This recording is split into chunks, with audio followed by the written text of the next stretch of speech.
Welcome to the class students. आज हम conflict theory में कार्ल मार्क्स के विचारों को समझेंगे। उसके पूर्व हम थोड़ा बहुत कार्ल मार्क्स की बायोग्राफी को जानने, कार्ल मार्क्स का जन्म कब हुआ और उनकी पृष्ठभूमि, उनकी सामाजिक पृष्ठभूमि क्या थी, उसके बारे में हम लोगों को थोड़ा बहुत जानकारी होनी चाहिए।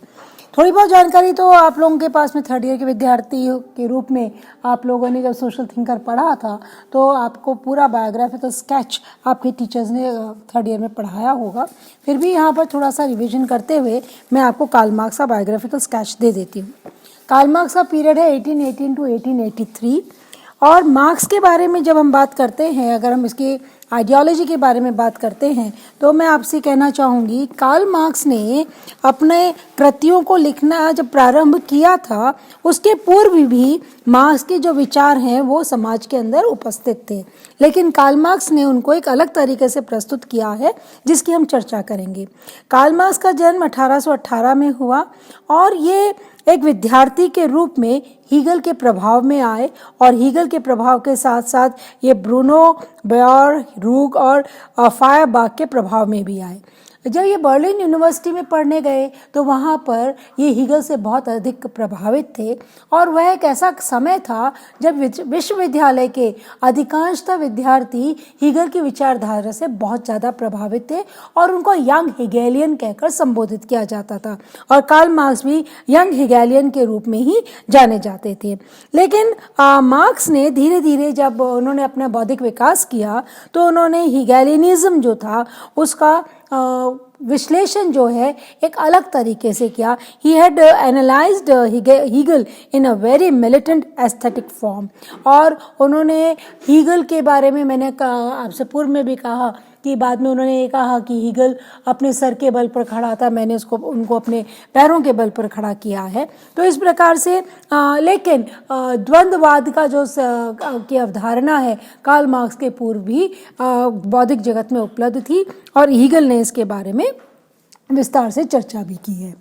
और कार्ल मार्क्स जब विश्वविद्यालय में पढ़ रहे थे तो प्रारंभ में उन्हें विश्वविद्यालय में कोई स्थान प्राप्त नहीं हुआ, तो इन्होंने एक जर्नलिस्ट के रूप में, एक पत्रकार के रूप में कार्य करना प्रारंभ किया और इन्होंने एक पत्रिका जिसे मैंने हिंदी में भी इसको लिखा है, रिनेज़ियोट को आप एडिट करना प्रारंभ किया था और 1884 में इन्होंने वापस से पढ़ाई के लिए विश्वविद्यालय में प्रवेश लिया और पेरिस के अंदर इन्होंने अर्थशास्त्र को पढ़ना प्रारंभ किया और फिर ब्रसल्स में इन्होंने अपना अध्ययन किया और जब इनको निष्कासित कर दिया, निष्कासित कर देने के बाद में पुनः उन्होंने अपनी जब after the second attempt at political activity in 1848 cut short by the counter movement against the revolutionary action, marks resumed his studies in London, continuing it till his death.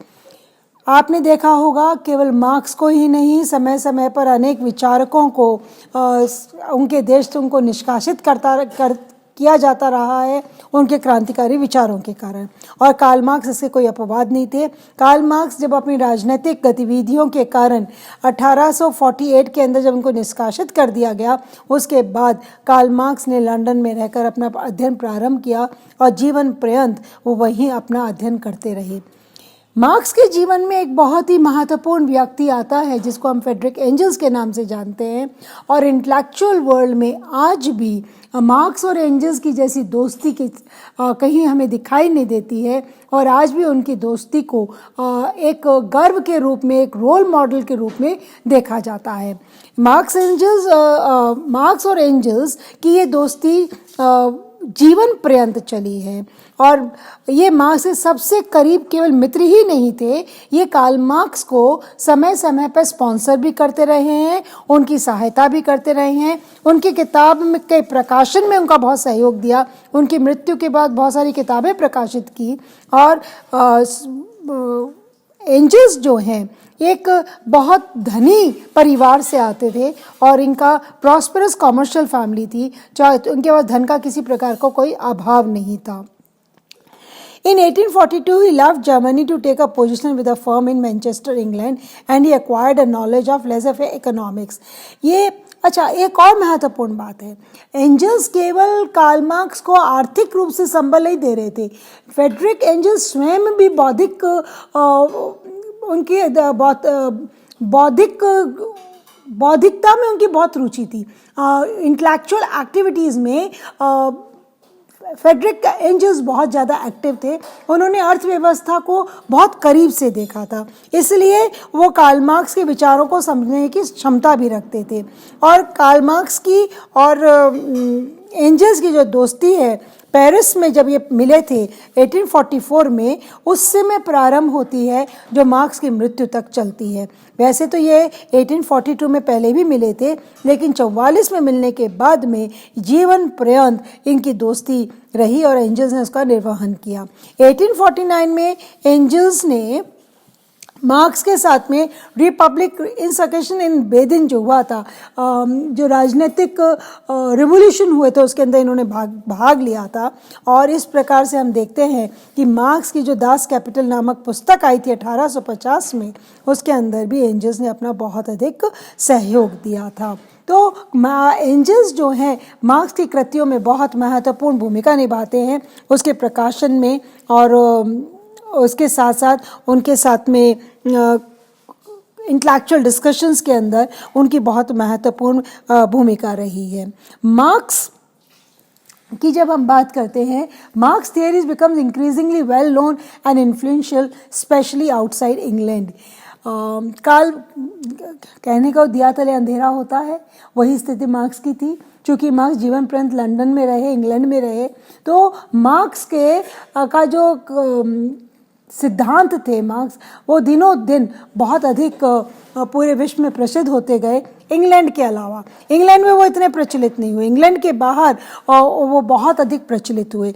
और बहुत से लोग अब कार्ल मार्क्स के पास में बहुत से लोग इनके पास में आने लगे, रशिया से, जर्मनी से। और कौन लोग? जो रेडिकलिस्ट थे, रेवोल्यूशनरीज थे।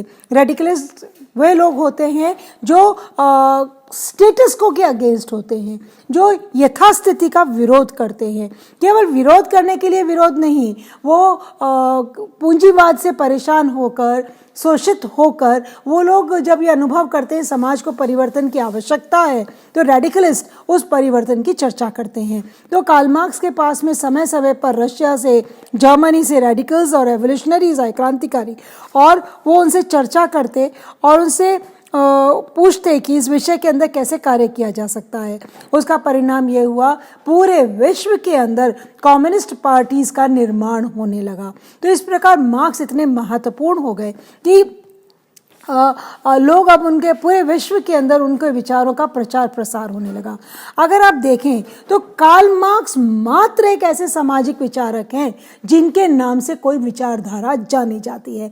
हम जब भी साम्यवाद की बात करते हैं, कम्युनिज्म, कम्युनिस्ट, सोशलिज्म, हम सीधा मार्क्स की बात करते हैं, मार्क्सवादी विचारधारा। ऐसा कोई थिंकर नहीं है जिनके नाम पर कोई विचारधारा हमें देखने को मिलती है। केवल कार्ल मार्क्स के आधार पर ही हमें ये विचारधारा देखने को मिलती है।